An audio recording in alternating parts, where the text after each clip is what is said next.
नरका घोरा का जाता जयामध्ये नारायण शुद्ध पुण्य ते एक शरणागता देव राखे येरा वाखे विघ्नाचे जयामध्ये नारायण शुद्ध पुण्य ते एक तुका म्हणे लीन भावे गळे भावे वर्म हे जयामध्ये नारायण शुद्ध पुण्य ते एक विभुम वेणुनादं शरन्तं दुरन्तं स्वयं लीलया गोपवेशं दधानं गवाम वृन्दकानन्दनं चारुहासं परब्रह्मलिङ्गं भजे पाण्डुरङ्गं पाण्डुरङ्गाकरो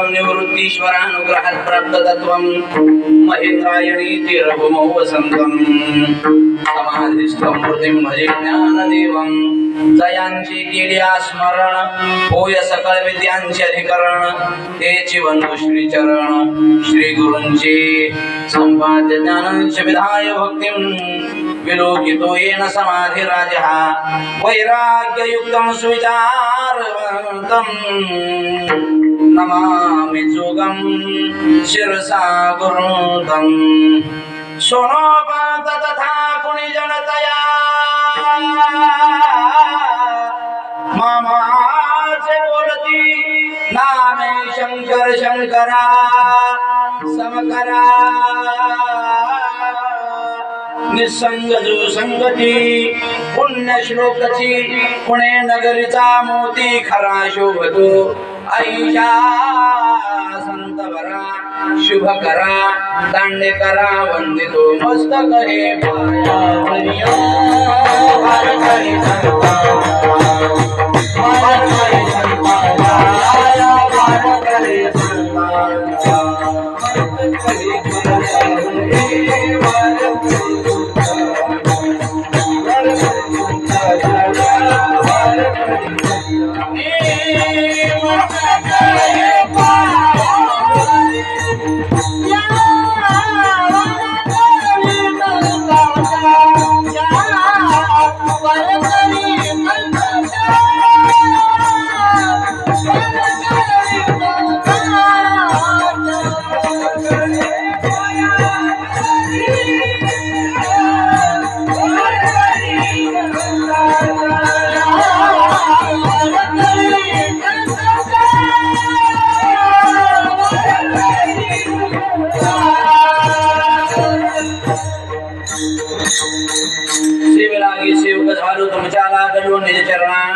अहो स्वामी तू कया देवा यावरी न करावा अभेरू करणे ते हेची करा नरका घोरा का जाता दयामध्ये नारायण शुद्ध पुण्य ते एक अनंत कृपा भूषित विश्वसंत संत हृदय सम्राट वैराग्य राग रसिक देहू क्षेत्र निवासी श्रीमंत श्री जगद्गुरु तुकाराम महाराज यांच्या मुखारविंदामधून प्रगट झालेली अमृतमयी वाणी अर्थात गाथा त्या गाथेमधील अनेक प्रकरणांपैकी प्रस्तुत सेवेकरता निवडलेला अभंग उपदेशपर या प्रकरणातील असून या अभंगाचा प्रतिपाद्य विषय असा आहे। या अभंगाद्वारा श्रीमंत श्री जगद्गुरु तुकाराम महाराज यच्च यावत मनुष्य मात्रांना यथोचित कर्माची जाण करून देत आहेत।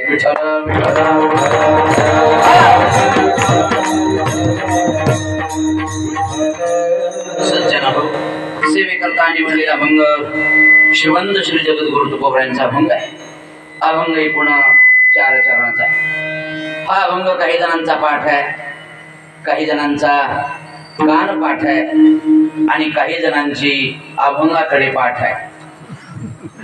श्रीमंत श्री जगद्गुरु तुकाराम महाराजांचा अभंग सेवेकरता उपस्थित आहे। या अभंगाचा शब्दशः सरळ अर्थ असा आहे या अभंगाद्वारा जगद्गुरु तुकोबराय मला तुम्हाला मार्गदर्शन करतायत, उपदेश करतायत, दिशा दर्शन करतायत, दिग्दर्शन करतायत. दीपस्तंभासारखं महाराज या ठिकाणी आम्हाला मार्गदर्शन करतायत. जगद्गुरु तुकोबराय तुम्हाला मला सांगतात की बाबा रे, तुम्हाला जर शाश्वत सुख प्राप्त करून घ्यायचं असेल तर नको ती कर्म करत बसण्यापेक्षा तुम्ही असं का कर्म करत नाही? करणे ते हेची करा. कर्म केल्याशिवाय जर पर्यायच नसेल, अन्य उपायच नसेल, गत्यंतरच नसेल तर जे कर्म नरक यातना भोगायला लावेल तुम्ही शिकर्म करतात कशाला?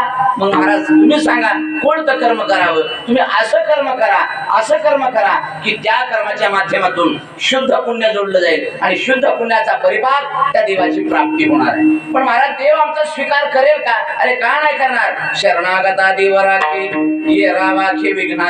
देवाचा ब्रीद आहे, देवाचा नियम आहे, देवाचा दंड काय, देवाचा पाळणा असा आहे. काय जे माझ्याकडे येतात मी त्यांचं रक्षणच करतो, आणि जे माझ्याकडे येत नाहीत मी त्यांचं भक्षण करतो. देवाची रीत आहे. योगक्षेम मोहाम्यहम. पण कोणाचं? अनन्या चिंतयन्तो माम ये जना पर्युपासते तेषां नित्याभियुक्तानां योगक्षेमं वहाम्यहं तेषां सततयुक्तानां भजतां प्रीतिपूर्वकं ददामि बुद्धियोगन्तं ये न मामुपयान्ति ते किंवा तेषामहं समुद्धर्ता मृत्यु संसार सागरात भवामि न चिरात पार्थ मय्यावेशित चेतसाम. या शरणागता देव राखे ये रावाखे विघ्नाचे. पण महाराज तुम्ही हे जे म्हणताय शुद्ध पुण्य करा, शुद्ध पुण्य करा, पण कर्म इतकं सूक्ष्म आहे महाराज. पुण्य करायला जावं तर पाप होतंय आणि पाप करायला जावं तर पुण्य होण्याची शक्यता आहे. आम्हाला हे शुद्ध पुण्य जर हातून घडायचं असेल, या शुद्ध कर्माचं वर्म जर आमच्या लक्षात येत असेल तर आम्ही काय करावं लागेल? तुकोबराय चिंतन करतायत. तुका म्हणे लीन भावे कळे भावे वर्म हे तयामध्ये नारायण शुद्ध पुण्य ते एक. हा अभंगाचा शब्दशः सरळ अर्थ आहे. विठ्ठल विठ्ठल